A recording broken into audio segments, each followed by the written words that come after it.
Okay, Prashant sir, cinema ಬಗ್ಗೆ ಏನು ಹೇಳ್ತೀರಿ? ಸಿನಿಮಾ ನೋಡಿದ್ರ? ನೀವು ಕೂಡ ಒಂದು ಪತ್ರವನ್ನು, ಒಂದು ಮನವಿಯನ್ನು ಸಲ್ಲಿಕೆ ಮಾಡಿದ್ರಿ ರಿಷಬ್ ಶೆಟ್ಟಿ ಅವರಿಗೆ. ಅಟ್ಲೀಸ್ಟ್ ಒಂದು ಸೂಚನೆ ಆದರೂ ಕೊಡ್ಬೋದಿತ್ತು ಅಂತ ಹೇಳಿ, ಸಿನಿಮಾಗಳು ಸ್ಟಾರ್ಟ್ ಆಗುವಂಥ ಸಂದರ್ಭದಲ್ಲಿ ಏನು ಹೇಳ್ತೀರಿ? ಈಗ ನಾನು ಪಿಕ್ಚರನ್ನು ನೋಡಿದ್ದೀನಿ, ನೋಡಿಲ್ಲ ಅಂತಲ್ಲ, ಅದರಲ್ಲಿ ಬರುವಂಥ ಯಾವ ಪಾತ್ರವೂ ಎಲ್ಲ ನಾವೆಲ್ಲ ದಂತಕತೆ ಚಿತ್ರವಾಗಿ ನೋಡಿ, ಫಿಲ್ಮ್ ಆಗಿ ನೋಡಿ ಅಂತ ಎಲ್ಲ ಮಾಡಿದ್ದಾರೆ. ನಮ್ಮ ವಿರೋಧ ಏನಂತ ಹೇಳಿದರೆ, ಇಲ್ಲಿ ಅದರ ಬಗ್ಗೆ ಒಂದು ಏನು ಮಾಡ್ತಾ ಇದ್ದಾರೆ, ಅಪಹಾಸ್ಯ ಮಾಡ್ತಾರೆ, ಅದರ ಬಗ್ಗೆ ಮಾತ್ರ ಸ್ಪಷ್ಟವಾಗಿ ಹೇಳ್ತೀವಿ. ನಮಗೆ ನಮ್ಮ ಏನು ದೈವಾರಾಧನೆಯನ್ನು ನಾವು ಗೌರವಿಸುವ ರೀತಿಯಲ್ಲಿ ಚಲನಚಿತ್ರ ಮಾಡಿದೆ, ಅದರಲ್ಲಿ ಏನು ವಿರೋಧ ಇಲ್ಲ. ಆದರೆ ಇಲ್ಲಿ ಮಾಡುವಂಥ ಜನರ ಅಪಹಾಸ್ಯ ಇದೆಯಲ್ಲ, ಅದಕ್ಕೆ ಮಾತ್ರ ವಿರೋಧ.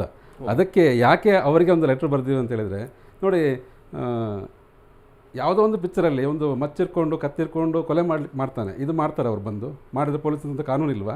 ಅದೇ ರೀತಿ ಇದಕ್ಕೂ ಒಂದು ಕಾನೂನು ಬೇಕು. ಇದಕ್ಕೆ ಬಲವಾದ ಒಂದು ಹೋರಾಟ ಆಗಬೇಕು ಅಂತ ತುಳುಕೂಟದಿಂದ ಒಂದು ಪತ್ರ ಬರೆದಿದ್ದೀವಿ. ಇದಕ್ಕೆ ಹೋರಾಟ ನಾವು ಮಾಡ್ತಾ ಇದ್ದೀವಿ.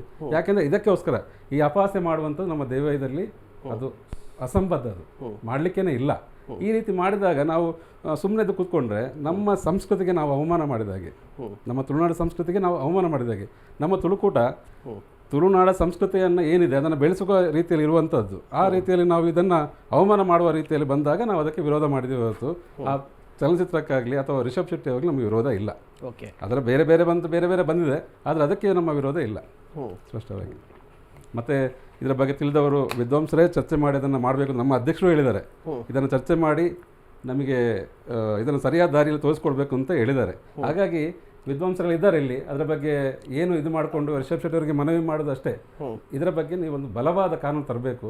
ಅವ್ರದ್ದು ಪತ್ರ ಮುಖಾಂತರ ನಮಗೆ ಕೊಟ್ಟಿದ್ದಾರೆ, ನಾವು ಇದಕ್ಕೆ ಬಲವಾದ ಒಂದು ಇದು ಮಾಡ್ತೀವಿ ಅಂತ ಖಂಡಿಸ್ತೀವಿ. ಆದರೂ ಜನರಿಗೊಂದು ಯಾಕಂತ ಗೊತ್ತಿಲ್ಲ, ದೈವಾರಾಧನೆ ಮೇಲೆ ಅಥವಾ ದೈವಾರಾಧನೆ ಮೇಲೆ, ನಮ್ಮ ದೇವರ ಮೇಲೆ ಒಂದು ಅಪಹಾಸ್ಯ ಮಾಡುವಂಥ ಒಂದು ತಂಡವೇ ಇದೆ ಅಂತ ನಮಗೆ ಅನಿಸ್ತಾ ಇರುವಂಥದ್ದು.